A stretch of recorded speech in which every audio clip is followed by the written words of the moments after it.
Selling Immortality by Stephen Wakelam.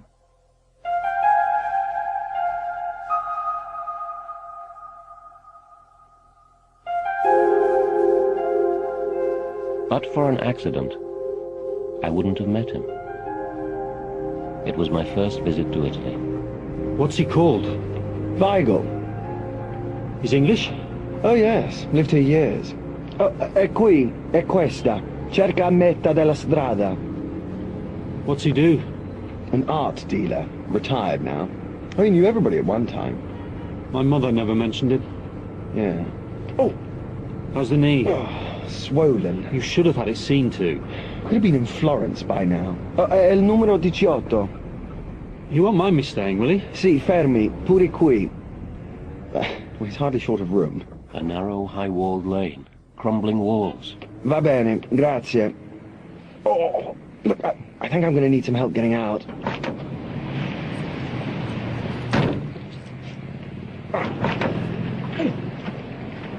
Oh, bloody hell. What? It's half the street. Yes, I warned you. It is a palace. I thought it was just a name.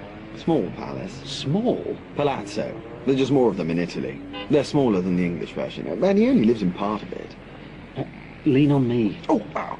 Come on, don't put all your weight on it. Take it steadily. Oh, don't nanny me. Oh, what a bloody drag.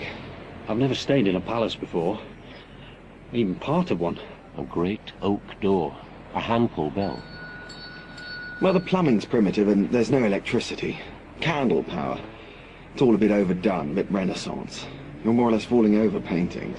Well, my idea of decoration is ducks up the wall. Don't overdo it. Made a mint, chucked it up. Who? Weigel. Given a lot of stuff away. Oh, hello, Paolo. And a man I took to be the butler appeared, looking as distinguished as a cabinet minister. Good to see you. How are you? Mr. Kale. Oh, my God, what did you do? Come in, come in. James, what happened? Our host, straw hat and white suit, I got this garbled message. Hello, Uncle Jay. more genial than I'd imagined. Well, you don't come to the phone. I was probably working. What's happened? Oh, I fell down some steps. I don't think I could... Oh, this is pathetic. We've... Oh! If we get both sides of him, support him? Oh, God, no, look, I'll be fine. No, you're not. Let's sit you in a chair. You're done to pieces. Oh, this is Neil, whom I've been travelling with. We were at Cambridge together. How do you do? Get him a wheelchair, Paolo. Oh, no. Yes, we have one somewhere. We've got most things somewhere. No, I know where it is. And I think we'd better get him a bed made up on the ground floor. I don't want you to go to any trouble. Have you seen a doctor? What did you do? Tumbled down some steps in a church. I just missed my footing. Where? Padua. The Arena Chapel. Did you not think of going to hospital? Well, no. I've been hoping the blasted thing would go away. Would I have heard from you otherwise? Well, we only came away on the spur of the moment, Uncle Jay. Did you manage to see the Giotto? We did. Had you seen it before? No. Well, you can die happy. Oh, look, I'm okay. I don't need a wheelchair. No, look, don't... Stop behaving as if you're in the First World War. People have accidents. Enough heroics. You're like your father. Come on, into this. Oh, do you two bunk up together? No. Well, we will park you and get a room prepared. And then we will get you a doctor. My room, on the second floor, was big as a tennis court, with vast curtainless windows. Stone steps led down to the inner courtyard of the place, where there was a fountain and a life-sized statue. So, how are you getting on? Fine. I just, What? I couldn't find a bathroom. I mean, I found a bath, but... No, Paolo will bring your water up. Just have a word. Okay. You don't want a bath now, do you? No. Oh, good. Have some tea instead. Where are you from? Derbyshire? Do you bath each day at home? No. Well, Italians certainly don't. But if you have a word with Paolo, he will see to that for you. Now, as it comes, it's Darjeeling, Oh, would you prefer... No, that's fine, thanks. Ah. Derbyshire. Yeah, Coal mining or countryside? coal mining. Lemon? I prefer milk. I'm an East End Jew. Father a Lithuanian immigrant, hence the name which he anglicised. What's your family do? Father's dead. Mother works at the co-op shop. I know what the co-op is. You get divvy. Well, Green Shield stamps now. What did your father do before he died? Deputy down the pit. Is that... It's kind of management. One step up from face work. He wasn't killed. Had cancer. Oh, dear. How old were you? 15. Well, 14 when he began dying. Are you an only child? Yes. Me too. There's always a fair old weight of expectation. Thanks. How did you come here? I made a lot of money when I was a little older than you. Had fallen in love with Italy by then. James said you were an art... connoisseur. That's one way of putting it. I think it makes one sound a charlatan of some kind. I haven't met too many connoisseurs of anything, actually. Think of it like a botanist. He classifies plants. Or a geologist, distinguishing good specimens from bad. What's the statue? What do you think it is? Some kind of naked warrior. Is it Greek? No, Etruscan, or supposed to be. It's falsissimo. Fake. What? Why are you laughing? I've only just noticed it's... Appendage. The birds sometimes sit on it, make a mess. What a smutty laugh. It's just a little... It's a little on the large side. So I'm told. But it's modelled on the life. What do you mean? I'm sorry, that was a bit schoolboy. Perfectly valid response. The model was Paolo's uncle, dead now sadly, with this legendary, well, almost godlike equipment. Did you know it was a fake when you bought it? Did you buy it? Oh, yes. And don't be so surprised. In every gallery there's a fake. I bought it deliberately, just after the law had caught up with the fakers. I got it quite cheaply. That will be the doctor. Shall I? No, Paolo will get there. It just takes a time. The doctor's a very genial fellow. The worse you are, the more cheerful he gets. Let's hope he doesn't start singing. Dinner at 8. And would you like your bath before dinner? Bad news. They're taking me down to the hospital tomorrow for an X-ray. He thinks the knee's broken, which is why it's not been getting any better. Broken? A hairline fracture. If it is broken, it's going to be in plaster, which is going to be a bore. Can you just help me sit up on these pillows? Oh, of course, yeah. Well, I'm rather enjoying this place. Sorry. Sorry. It's okay. What's he do all day? Reads, I think. Just generally loafing. He seemed quite busy. It's not detective fiction. Sort of Goethe and Homer. Shakespeare's his idea of light reading. Bit of Nietzsche before dinner. But no plumbing. Tin baths. No, it used to be communal. Be careful. What do you mean? Room for half a dozen. Roman pool. You've seen Spartacus. Well, I've asked for a bath tonight. Well, I'll probably join you. Is he queer? Oh, yes. I mean, he's never talked about it, but definitely. He's not your real uncle, is he? No, I just call him that. He's a friend of my father's, really. How did he make his money? He told me he was an East End Jew. Smuggling. Are you serious? When did you start smoking? Just now. I went out to buy some. I'm nervous. You want one? No. I want something that gives me a kind of spurious social confidence. I don't think it suits you, actually. Oh, well, I'll give up at the end of the packet. Smuggling what? Masterpieces out of Italy. Evading export licenses. He once gave my father a Titian drawing. That's how grand he was. That's good, is it? Titian? Yeah, about the best. Don't just give them away. My father had given him a loan at one time, and this was payment with interest. It's not dressing for dinner, is it? Don't be stupid. Well, I don't know. Are you coming up? No, I'm a cripple. Don't worry. You're terribly confident.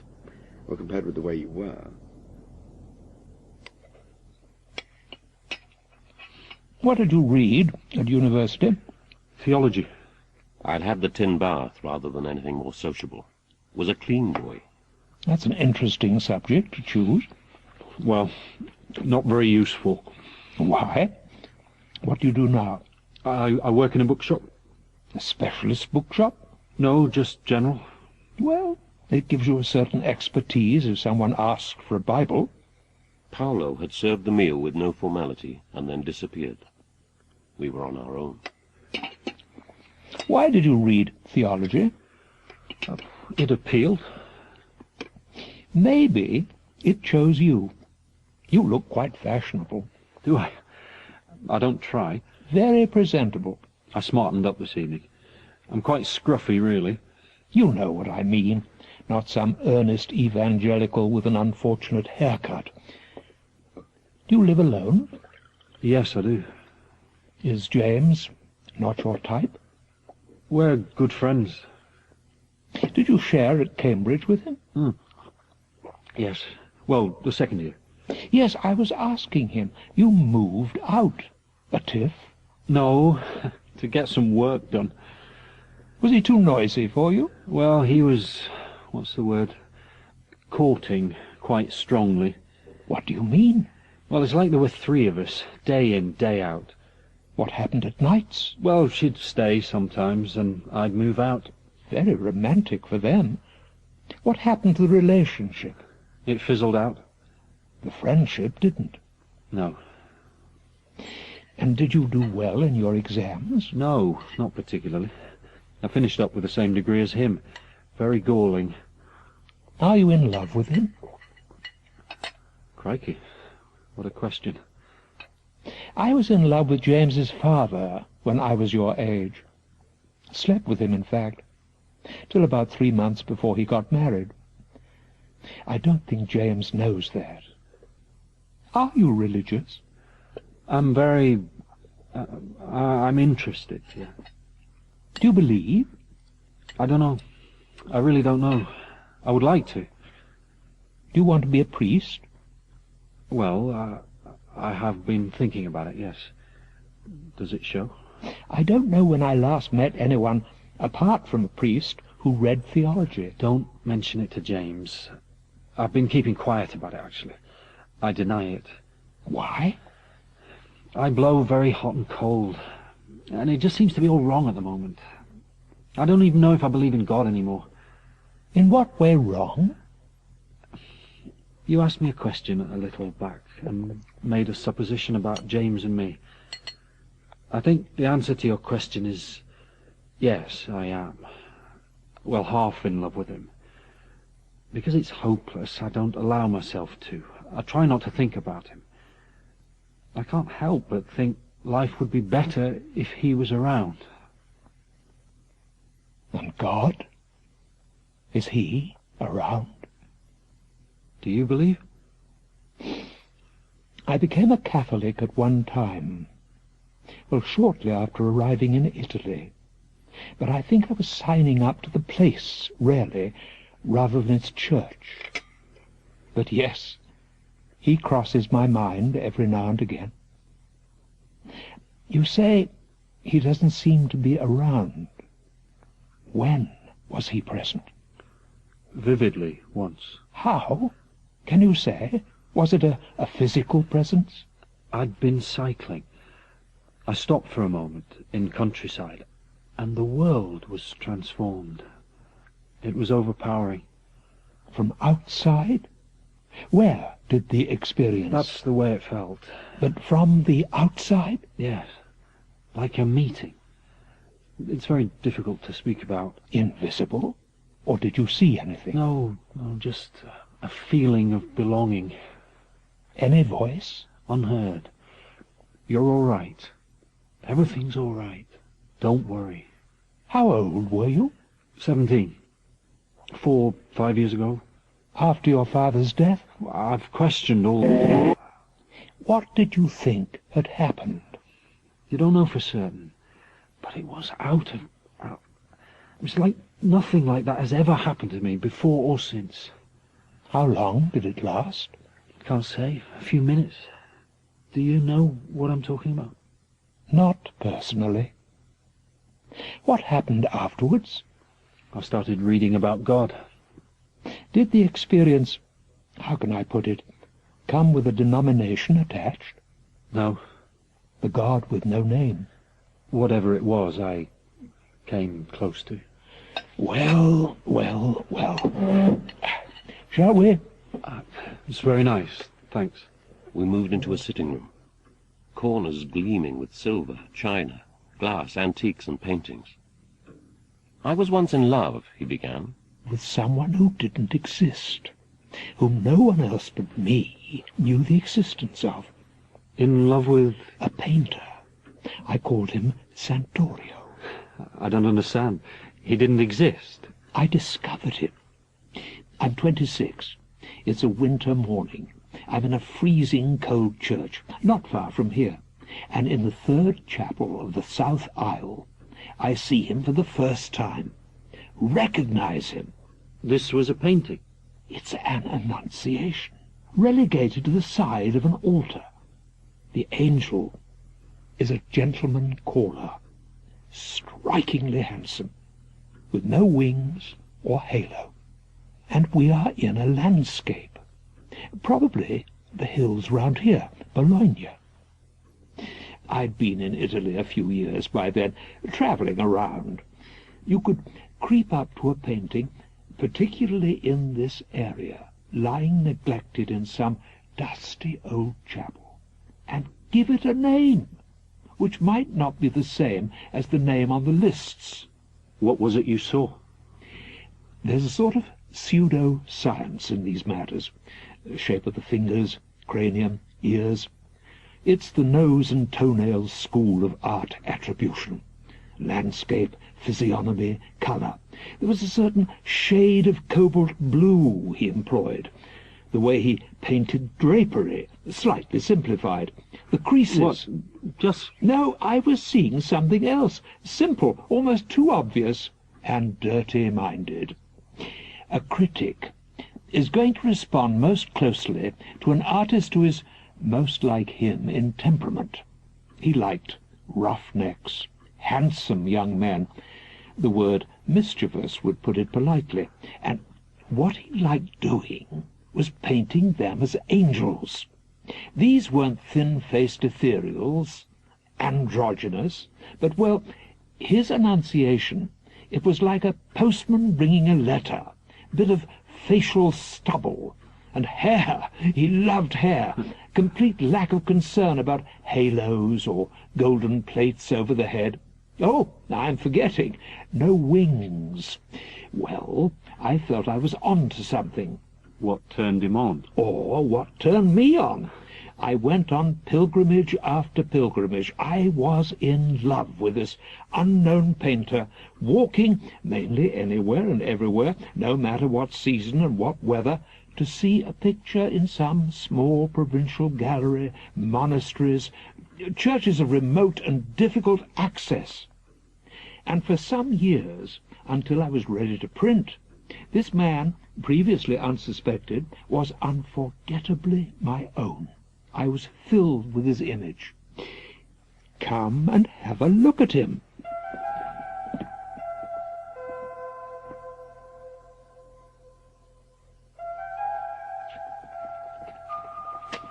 He lit a candle. Over a desk in a corner of the room, a landscape, quite small. Can you see? A sunset landscape, shadowy. What do you see? A desert. Rocky place. Yes. In the right foreground, a painter, his back to us, at a canvas, has paused in his painting of a richly dressed young man. I don't understand. Are we inside or outside? I think it's both. The main focus of interest and the subject of the painter's attention was another figure, placed centrally in the middle distance. I've never seen anything like it. Dark and dreamlike, dressed in scraps, hermit-like, austere, compelling.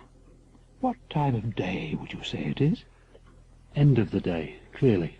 The whole canvas suffused in a light both naturalistic What's the weather like? and uncanny. Humid. You can tell, you see. I don't understand the subject. You say we're inside and out. What's your feeling about it? Don't try to analyze. It's the landscape. Oh, it dominates. Light and air. Inseparable. Yes. There's a disturbance. It's stunning, actually. How odd. The painter. His tunic's just a little blob of blue paint. Cobalt blue. A disturbance? The painter isn't looking where you'd imagine he'd be looking. He's not looking at the... Body beautiful. But at the man in rags. What's it... Is it allegorical? What do you take the subject to be?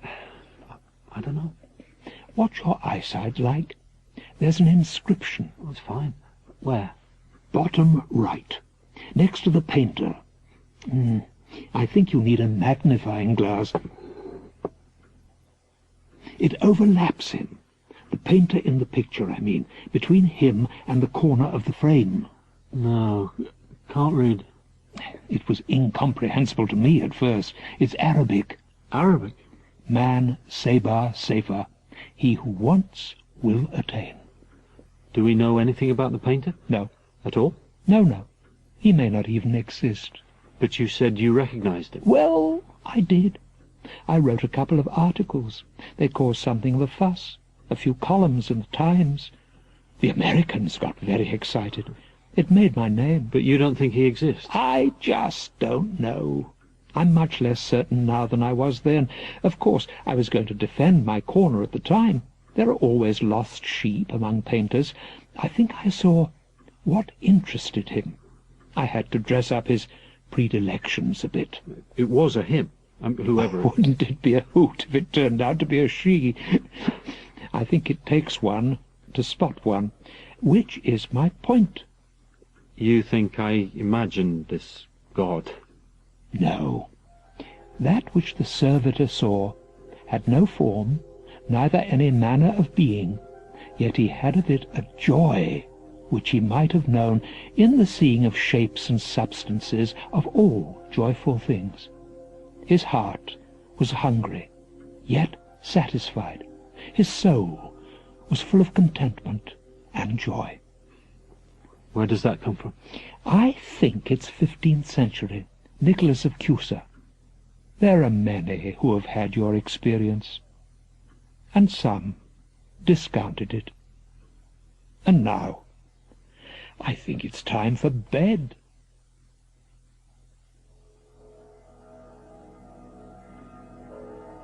Next morning I woke up early. The place still shuttered and half lost in shadow, despite a bright morning light. With no one around, or so I thought, I went to have a look at the painting again.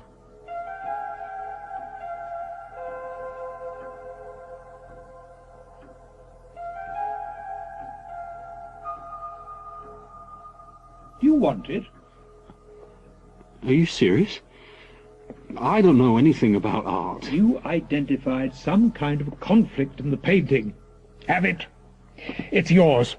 You can't. I think if you like the painting, you should have it. I think it's stunning. Take it. Something like this doesn't... What? I live in a £4-a-week bedsit. Does it have walls? Something like this doesn't belong in, well, Peckham. Why not? The Saddler had it at the turn of the century. It's not a copy, is it? No, I think it's the real thing. But what's it worth? That's very Derbyshire, if I may say so. Well, don't you have to think about insurances and things? I don't think James would raise objections like this. Well, it's not for me. It's not my world. Maybe you are a priest. There's a problem with it. An extra little dimension I pass on for what it's worth. A legend. Over breakfast, which he liked to take outside, Paolo attending. James awake? I've just taken him some breakfast. Are you going to run him down for his X-ray? The appointment's not till 11. You have everything you need? I'm fine. Except he woke up early. No, that's okay. So, what's the problem with it? I identify a painter. previously unsuspected. I give him a name. People who are paying very large amounts for Italian paintings fetch up at my door. Is this authentic? Am I getting my money's worth? And I'm in Rome, where I receive an unexpected caller, the English chaplain from Siena.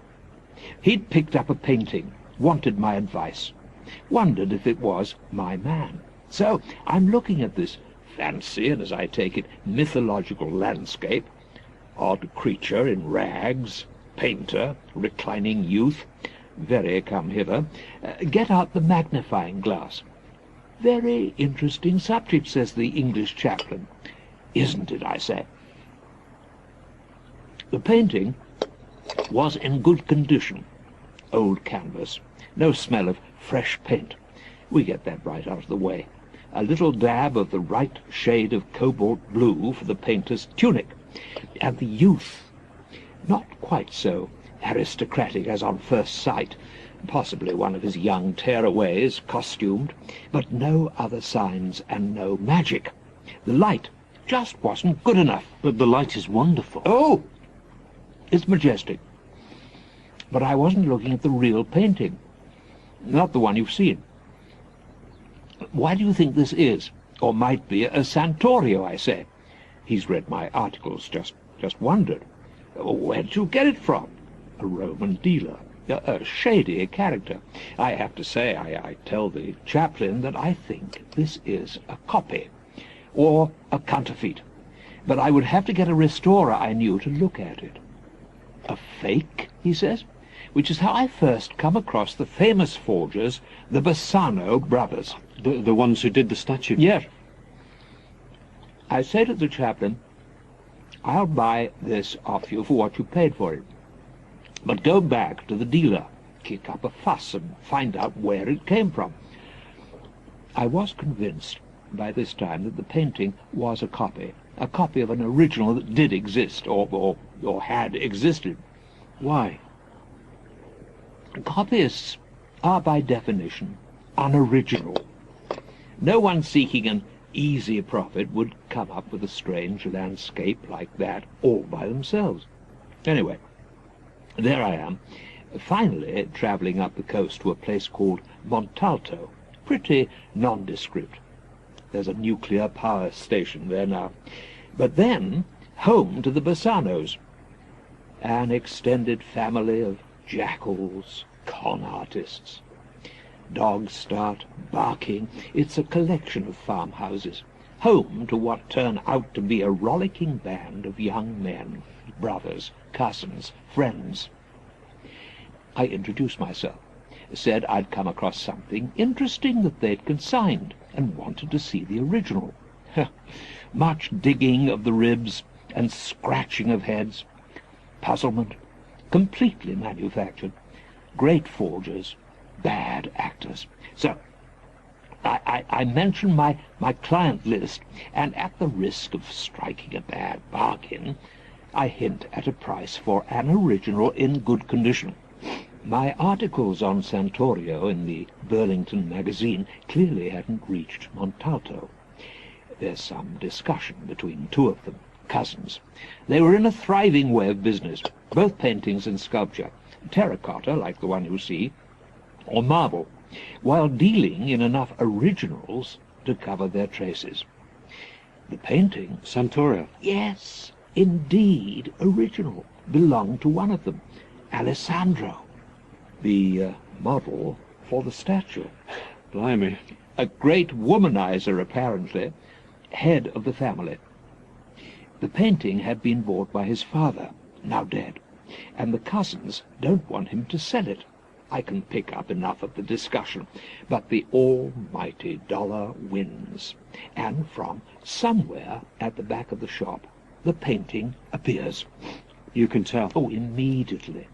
You need to be more than an electrician to fix that light. The one you like, the one upstairs. He who wants will attain. You bought it there and then? I'm bankrolled by my clients for just such a purpose, but I think I already know I'm going to keep this one. Enter Paolo. Paolo? Whom you've met. with whom I now live. Oh, You, why? What did you think? well, you asked me to... Well, he brought the coffee, he fetched the water. He likes doing those things. It's a big place, many corridors, and he's younger than me. James didn't say. Ah, you thought he was the manservant. I thought he was your butler, actually. I'm not used to, well, this kind of setup. Doesn't your mother do things for you? Yes, Because she loves you. but he doesn't eat with us. His English isn't very good. How long have you lived together? Since he was 15, he was quite sensational. Still is. 15? Oh, I think the Italian line is, if they're big enough, they're old enough. So he was one of the family of forgers. The statue was his uncle. Alessandro, yes. They were a law to themselves, unconventional. One of them drew. Alessandro was the colorist. You serve an apprenticeship. Young Paolo's first job was laying on the patina of dirt, rolling artifacts in the gutter, whatever they were turning out, staining statues, applying root marks to objects to make them look as if they'd lain in the ground for centuries. Apprentice crook. I'd seen him at the workshop. He was the one who fetched the painting. And a day later arrives at my door in Rome in some distress. His uncle is dead, thrown from his horse, and burbles out a story of the painting's history, a whole chapter of accidents associated with it. A hex? Anyone who sells it. Alessandro's father, who had picked it up quite cheaply, hadn't sold it, was aware of its power. Do you believe that? Why ask me? You're the expert.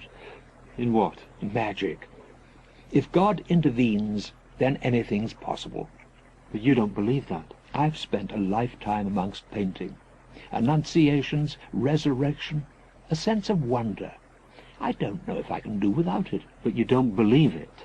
Why are you so keen to make me such a skeptic? For better or worse, the only religion possible for me is art. Looking at a picture is the same thing for me as praying.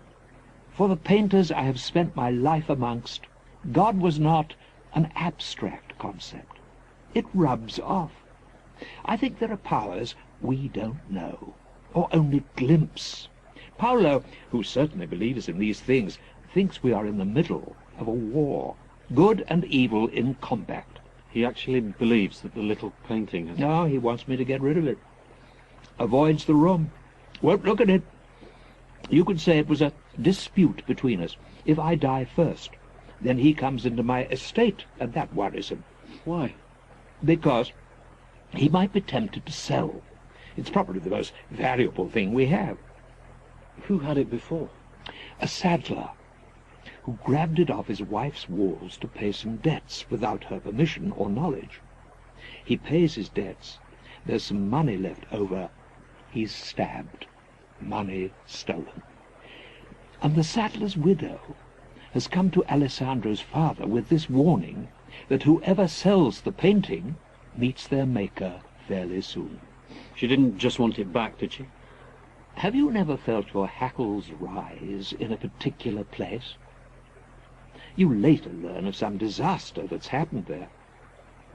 When my mother died, we were 700 miles apart. I knew the precise moment, the time of day. The death was sudden, unexpected. I knew an overwhelming sadness. I picked up a phone back to England. How did you know? My father said.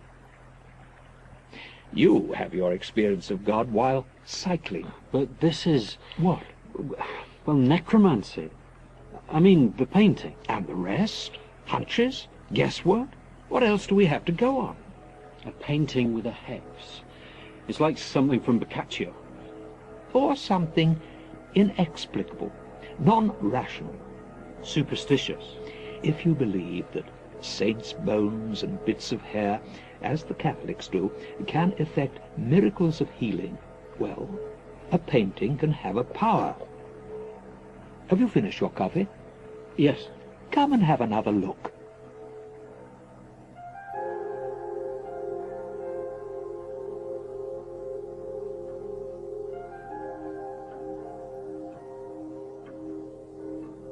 What do you take the subject of the painting to be? I don't know. There's some kind of contrast. The figure in rags and the painter. Rich and poor. Look more closely at the rocks. There are figures there. He painted over them. You can just make out the shape. Yes, just very indistinct. They were angels. No wings. His trademark. They're like attendant witnesses. There were animals in the landscape, too. I think he changed his mind, or, more likely, was afraid of what he painted. He painted biblical subjects, more or less, and this is one of them.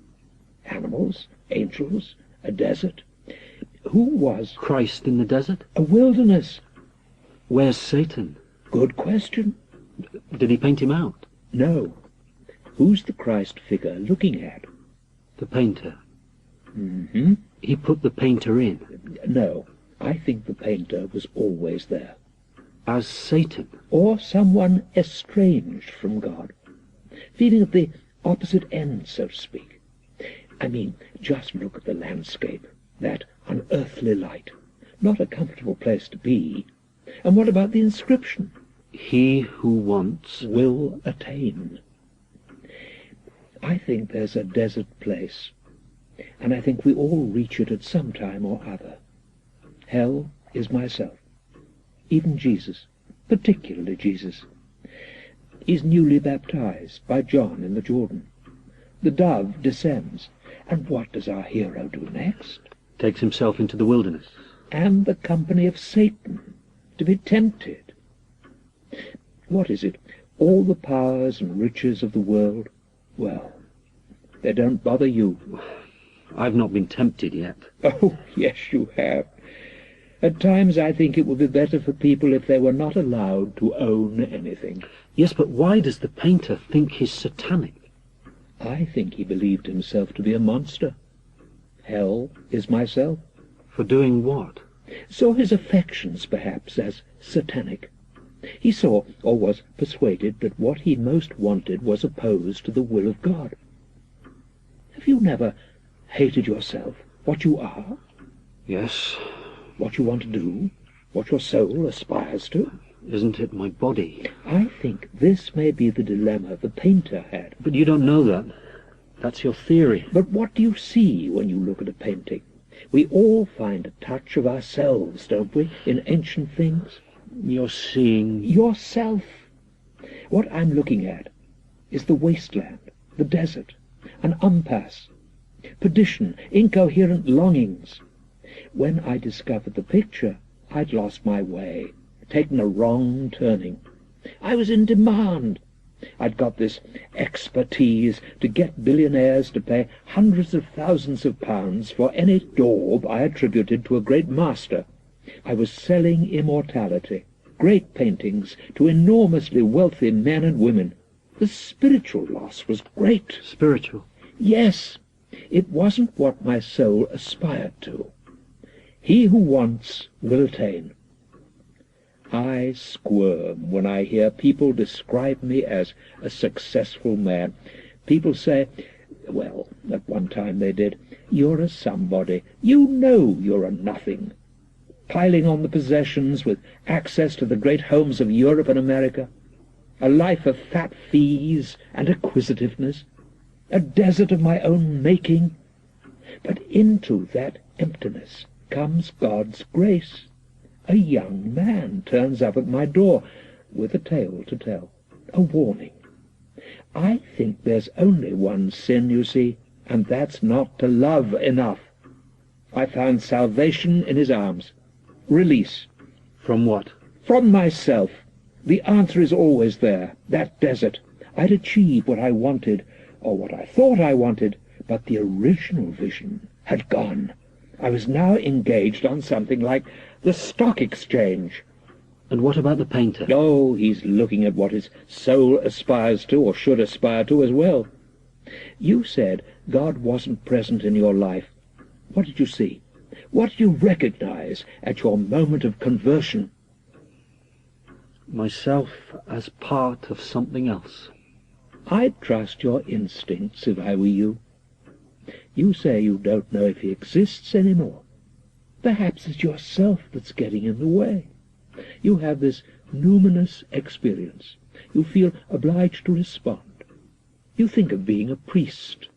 The idea of being a priest may be getting in the way of love for another human being. I've never felt closer to God than in a man's arms. Don't waste your youth on disguise and hypocrisy. I think the painter was uncomfortable with who he was, what he wanted, got confused with what he thought he wanted, thought that love for a god and desire for his objects of affection were poles apart. Himself as Satan. You could be burnt at the stake for sodomy in those days. Take the painting. Pass it on. Shouldn't it go to a gallery? Give it them. Why don't you? I don't think the inevitable destination of all paintings are public galleries. I think this will get lost like a postage stamp. Take it to London. I have 3 shelves of books, an angle poise, and a clapped-out portable radio. I'm thinking of buying an ironing board, you know? It's not me. And I may just be tempted to sell. You're coming round to the idea of the hex, are you? I think I'd like to lead as long a life as possible. I think something like that would mess me up. Then we will find something else off the walls, less problematic. Or a copy. Yes. Or what, the English chaplains? I have it somewhere, a storeroom. I'd happily settle for that. Have the copy, then. There's no plausible belief in any of these things, nor any intelligible evidence. Hints and guesswork. Even my painter may not exist. You don't believe that? Oh, the more I study, the less I know. It's possible these paintings will be reattributed and my man doesn't exist. But I think I see his hand. Now, shall we go and see how the invalid is doing? The reappearance of the painting after his death caused little comment. Weigel donated it, when he knew his time was up, to the Pinoteca Nazionale in Bologna. The place is something of a mausoleum, he told me, dark and loveless. Like some kind of revenge on artists and those who love painting, or life. After meeting Weigel, I've never really worried about the direction of my life. I turned down the chance of a fortune, but somehow found my feet. I would add one strange thing. The morning after Weigel's death, at which I was present, the painting safely consigned to the gallery, Paolo and me, a little late, were on our way to the railway station of Bologna and hurrying the taxi driver, when we were rocked by the force of an explosion. A terrorist outrage at the station, which we were within sight of. 20 were killed. I remember seeing Paolo, Weigel's angel, running ahead of me, helping to pull people from the wreckage.